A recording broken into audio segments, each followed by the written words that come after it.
नमस्ते अनि हेलो सबैजनालाई good morning from the city of temple. अहिले चाहिँ म सिटी अफ टेम्पल भनेपछि हजुरहरूले बुझिहाल्नु भयो। अहिले चाहिँ म काठमाडौँमा छु। अहिले हामी चाहिँ अब भर्खर उठेर खानासाना खाएर रेडी हुँदैछौँ। अहिले टाइम भइरहेको छ 12:15 अनि मसँग चाहिँ हुन्छ सरज दाई चाहिँ रेडी हुँदै हुनुहुन्छ अहिले। अब हामी यहाँबाट कता जान्छौँ, अब दाइले आज कता लिएर जानुहुन्छ म होइन हजुरहरूलाई देखाउँदै जान्छु। अहिले चाहिँ हामी अब रेडी भइसकेका छौँ है। अब यहाँबाट हामी कहाँ जान्छौँ दाइ? अब बसन्तपुर है। सरज दाई से हाइट द क्यामेरा। अब दाइ चाहिँ राइडर आजको हाम्रो है। अब दाइले अब कता कता घुमाउनुहुन्छ त्यता जाने हामी। अहिले चाहिँ हामी चाहिँ घरबाट निस्किँदै छौँ है। मेरो doggy Scooby say hi to the camera. पुरा होइन स्कुबी चाहिँ पुरा होइन आत्तिर चाहिँ क्या बाहिर भाग्नलाई। अब यहाँ भित्रै बसिरह है। अहिले चाहिँ हामी अब यहाँबाट निस्किनु लागेको। यो ठाउँ चाहिँ मिड बानेश्वर हो है। यो चाहिँ अब सरज दाइ र म चाहिँ जाँदै है अब राइडमा। पहिला सरज दाइको पहाडीमा साइकलमा बसेर स्कुल जान्थ्यो होइन, अहिले चाहिँ बाइकमा बसेर होइन टक्क काठमाडौँ घुम्ने भयो हामी। साइकलबाट गुल्टाइदिनु भएको थियो सरज दाइले एकचोटि, याद छ कि होइन? त्यो के चितवनमा हुन्छ नि त्यो के झाडी हुन्छ नि एउटा, त्यो झाडीभित्र पुऱ्याइदिएको हुन्छ नि हजुरले। अनि जमानामा त्यो सुरुमा साइकल सिक्दाखेरि हो क्या पाउँदाखेरि। काठमाडौँको भिडभाड मैले चाहिँ मेरो सनग्लासेस लिएर आउन बिर्सेछ है। अहिले बल्ल याद आयो मलाई। के छैन आजको दिन बिना सनग्लासेस हिँड्ने, तर काठमाडौँमा चाहिँ यस्तो पुरै धुलो हुन्छ क्या।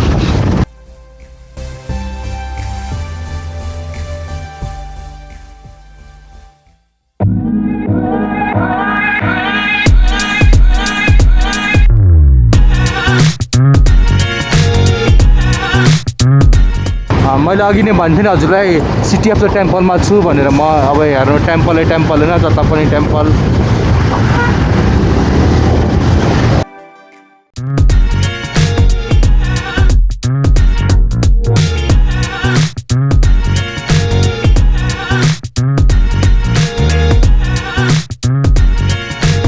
न्यू रोड गेट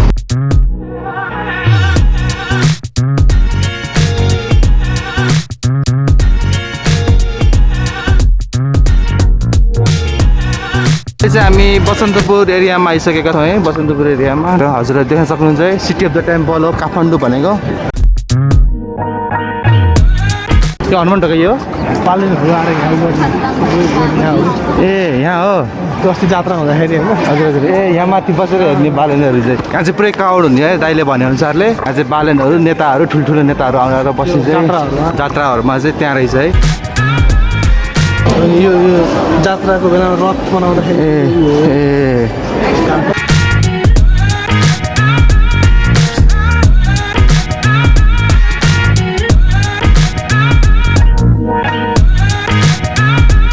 काल भैरवको मन्दिर भन्ने थाहा छ? काल भैरव हजुर।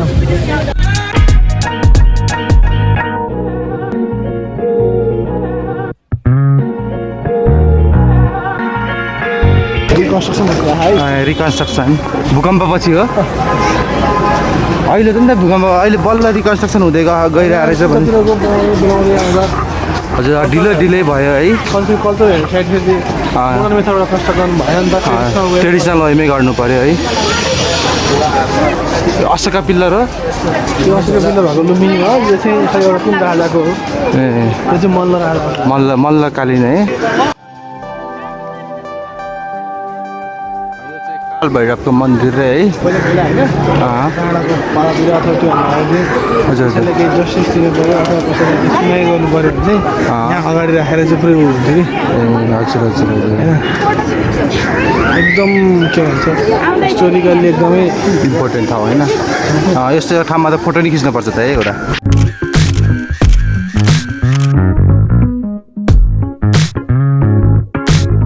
त्यसमा चाहिँ डङडङ दबाएर सबै मान्छे जम्मा गरेर होइन फोटो पनि खेल्नु रियर टाइप पहिलेको एन्सियन्ट पिरियडको टाइमको। ए हजुर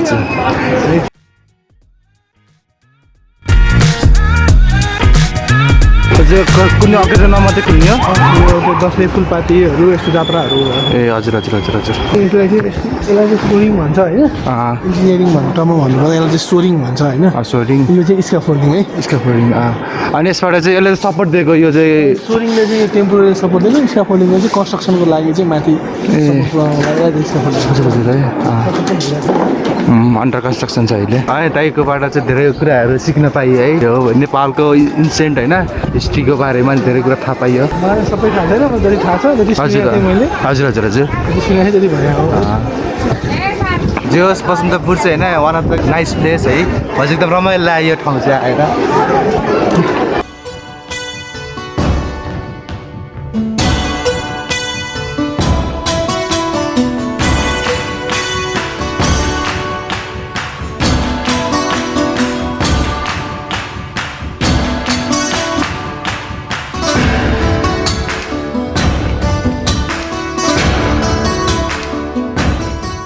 इन्द्रचोकको लस्सी खाने हो हामी दाइ र म इन्द्रचोकको लस्सी खान जाँदैछौँ है one of the famous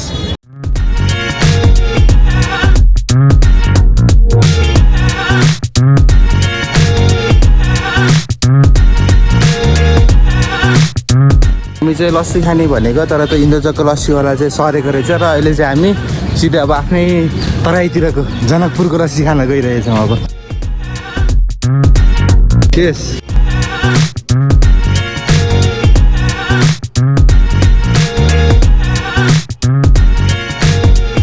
second second है वान